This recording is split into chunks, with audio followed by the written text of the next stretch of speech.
Sometimes I look at the calendar and think, 2 years. That's all I've got on this PSW visa. People back home keep asking, so, you staying in the UK? I don't even know what I'm having for dinner. I scroll through job boards, marketing, HR, finance assistant. It all feels like shooting in the dark.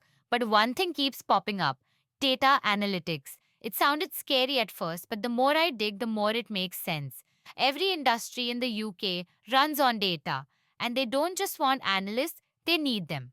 And the skills, I've already got the basics: stats, problem solving, critical thinking. That's half the battle. The rest, SQL, Python, Tableau, it's learnable. There are boot camps, courses, real pathways. And here's the thing: these roles are on the UK shortage occupation list. Real potential for sponsorship. It's not a guarantee, but it's a strategy. So, yeah, data analytics feels like more than just a career, feels like a way to stay. Connect with us.